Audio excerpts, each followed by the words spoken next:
और अब बात कर लेते हैं मिशन 25 की, जिस पर कांग्रेस का मंथन होना है। लोकसभा चुनाव को लेकर फीडबैक लिया जाना है। कांग्रेस के द्वारा हनुमानगढ़, बीकानेर, चूरू और झुंझुनू सीट की आज बैठक होनी है। CM Gehlot, deputy CM pilot इस बैठक में मौजूद रहेंगे। प्रभारी अविनाश पांडे समेत कई नेता भी इसमें मौजूद रहेंगे। तो मिशन 25 पर अब कांग्रेस की नजर है। विधानसभा चुनाव के बाद अब लोकसभा चुनाव की तैयारियों में कांग्रेस जुट गई है और लोकसभा चुनाव को लेकर आज भी फीडबैक लिया जाना है। हनुमानगढ़, बीकानेर, चूरू और झुंझुनू सीट की आज बैठक होनी है। सीएम गहलोत, डिप्टी सीएम यानी कि सचिन पायलट भी इस बैठक में मौजूद रहेंगे। साथ ही प्रभारी अविनाश पांडे समेत कई नेता होंगे जो कि इस बैठक में मौजूद रहेंगे और हनुमानगढ़, बीकानेर, चूरू और झुंझुनू सीट को लेकर के चर्चा करेंगे, मंथन करेंगे, विचार विमर्श करेंगे। फीडबैक इन सीटों को लेकर के किया जाना है। और संवाददाता दीपक व्यास हमारे साथ फोनलाइन पर जुड़ चुके हैं। दीपक, 2019 के लिहाज से आज की ये बैठक कितनी महत्वपूर्ण है? देखिए, 2019 के लोकसभा चुनाव के हिसाब से काफी महत्वपूर्ण ये बैठक है, क्योंकि कांग्रेस ने हाल ही में राजस्थान में सत्ता में वापसी की है, विधानसभा चुनाव में जीत हासिल की और ऐसे में अब कांग्रेस को लगता है कि जो जीत हासिल की उसको बरकरार रखा जाए और राजस्थान की ज्यादा से ज्यादा सीटें लोकसभा चुनाव में जीती जाए। और इसी यही वजह है कि 25 सीटों पर ज्यादा से ज्यादा सीटें जीत रहेंगे और मिशन 25 लेकर कांग्रेस चल रही है और इसीलिए लगातार लोकसभावार जो बैठकों का दौर है वो चल रहा है। 9 लोकसभा सीटों को लेकर मंथन कांग्रेस कर चुकी है। अब जो आज 4 लोकसभा सीटों को लेकर मंथन होगा, 3 बजे हनुमानगढ़, गंगानगर, 4 बजे बीकानेर, 5 बजे चूरू और 6 बजे झुंझुनू लोकसभा की बैठक होगी। CM Ashok Gehlot, deputy CM और पीसीसी चीफ सचिन पायलट, इसके अलावा प्रभारी अविनाश पांडे और जो सह प्रभारी हैं वो तमाम नेता बैठेंगे एक जगह।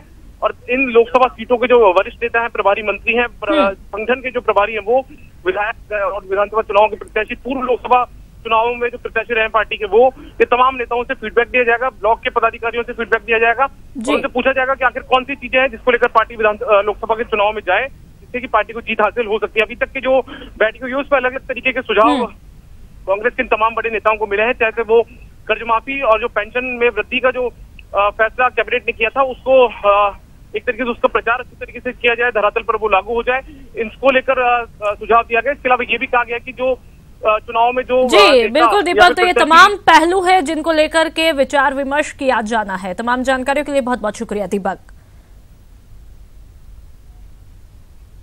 रुक करते अगली खबर का और बात कर लेते हैं स्वाइन फ्लू के बढ़ते प्रकोप की। प्रदेश में स्वाइन फ्लू ने 16 दिनों में 39 लोगों की जान ले ली है।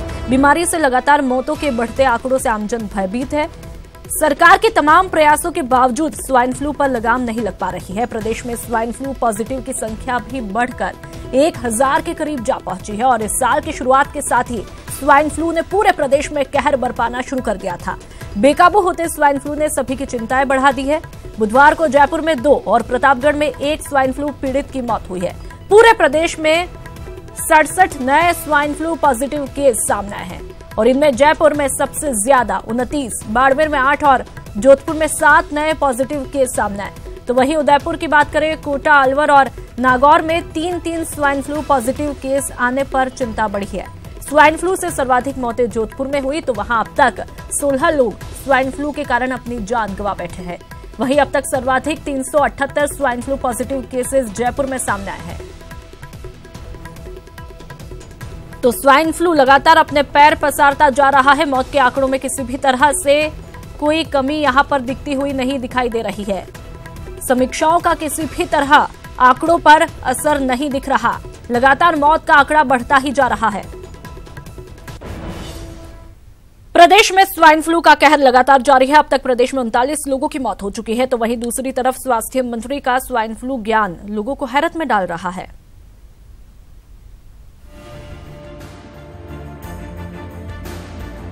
पहली बार नहीं हुआ स्वाइन फ्लू। ये मौसमी बीमारियां हैं, ये इन महीनों में 3-4 महीनों में हर साल आती है। जिस बीमारी से सूबे के बाशिंदे दहशत में हैं, छींक आने पर भी अस्पताल में घंटों लाइन में खड़ा रहकर जांच करवा रहे हैं, जिससे 1 जनवरी से 16 जनवरी तक 39 लोगों की मौत हो चुकी हो और 970 से ज्यादा मरीज खौफ के साए में जी रहे हैं। उसे प्रदेश के हेल्थ मिनिस्टर मौसमी बीमारी बता रहे हैं। पहली बार नहीं हुआ स्वाइन फ्लू। ये मौसमी बीमारियां हैं, ये इन महीनों में 3-4 महीनों में हर साल आती है।